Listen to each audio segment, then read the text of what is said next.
Breaking news has just come in as one of the terror suspects has now been released on our streets with no further action.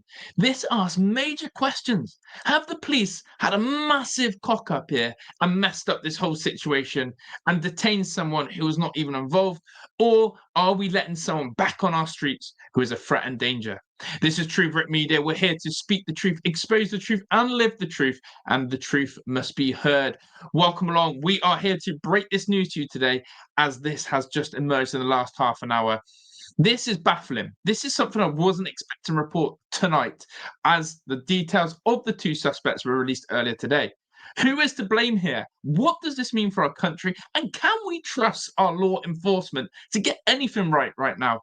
I'm going to show you the clips. I'm going to share the news for you. So stay tuned. Don't go anywhere. Please subscribe to the channel. We're on the road to 10,000 subscribers. Hit that like button if you think our country is in disarray, and comment your thoughts on this massive cock up. And of course, check out the Buy Me a Coffee link. Here we go. Let's get into it, and do not go anywhere. First piece of news I'm going to show you then is this significant update that I must show you that GB News have given us. Here we go. Lock in for this one, people, as I am. The two men who was arrested last night has now been released. That is a 35-year-old man from London. According to Cambridgeshire Police and the British Transport Police, who put out this statement this evening, they say that the 35-year-old man is no longer a suspect, was not involved in this attack. Instead, a 32-year-old man, the man also arrested at the scene last night, remains in custody. He did, according to the police, board that train at Peterborough Station. It was just 10 minutes later, if that, that this attack unfolded. And also some dramatic news as well about the actions of one of the members of staff on board this LNER service, the 1825 service from Doncaster down to London King's Cross. According to the police, they said that his actions undoubtedly saved lives. We have been told in a statement from the police, from the superintendent, British Transport Police. He said, this is Police Deputy Chief, in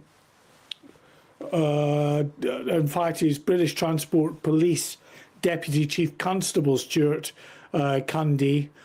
He said, our investigation is moving at pace and we're confident we're not looking for anyone else in connection to the incident.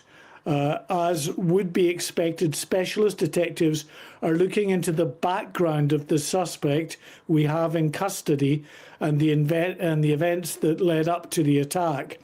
This was a horrific attack that has had a wide impact. My thoughts and those of everyone in British Transport Police are with those injured and their families, especially the brave member of rail staff whose family are being supported by specialist officers. Now, that statement goes on to say, having viewed the CCTV from the train, the actions of the member of rail staff were nothing short of heroic and undoubtedly saved many lives.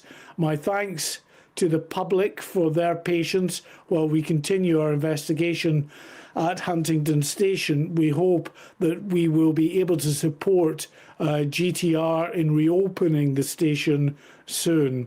He goes on to say anyone with any information is asked to contact the police on various helpline numbers.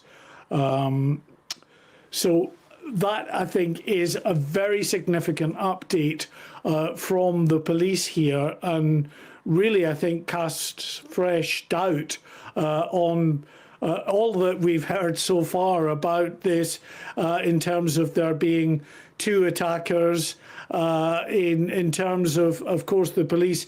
Interesting in that statement, they didn't say anything about not treating as a terrorist attack, but said they are still looking now into the background of this individual. Just one person, a 32-year-old black British national, born in the UK, who is now being held in custody, having been arrested. And according to the police, he boarded that LNER service from Doncaster to King's Cross at Peterborough Station. It was I think less than 10 minutes later that this attack unfolded. So, as I say, one suspect, one attacker, that 35-year-old man of Caribbean descent, also a British national, released without charge, and very pointedly, the police making sure that people know he had nothing to do with the attack. And that worries me. That worries me. And I'll tell you why it worries me. Because to have such a colossus cock up in that magnitude, when all cameras are watching, when all media outlets are there, when this is viral breaking news, to arrest a suspect to then release them within 24 hours and say they had nothing to do with it is scary.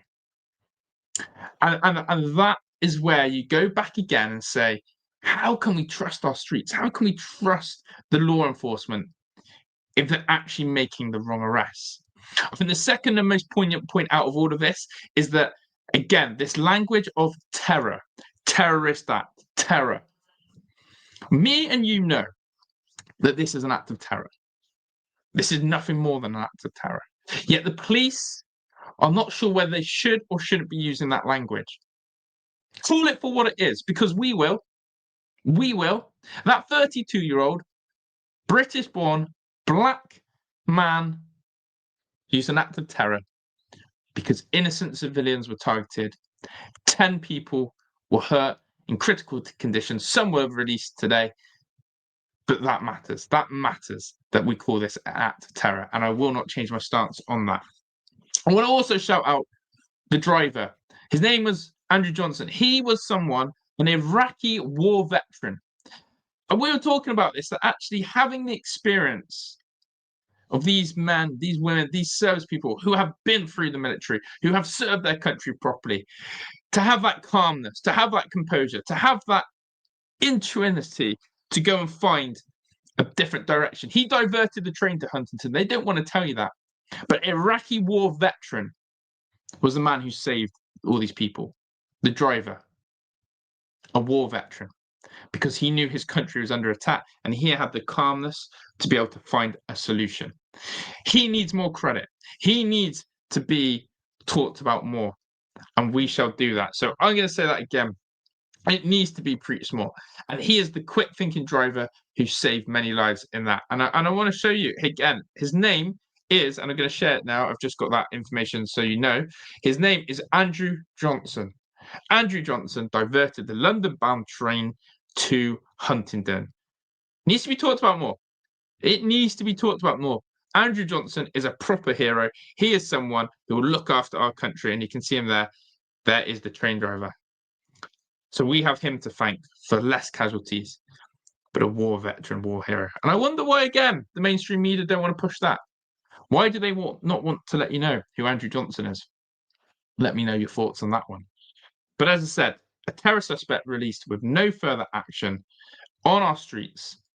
Let's hope the police have done the right due diligence. Do you trust the police now? Do you trust them to make the right decision in all of this? I'm not so sure. This doesn't fill me, but we'll keep an update as always on this channel on what comes of the 32-year-old now in police custody and what they look to charge him for and what his background and motive was. If you do like this content, of course, make sure you subscribe, get in the comment section, and of course as well, if you go to this QR code, you can support the channel by going to buy me a coffee and funding through there. I appreciate everything that you guys are doing for this channel, and we will continue to let the truth be heard. Thank you for your support. I'm out of here. Ta-da.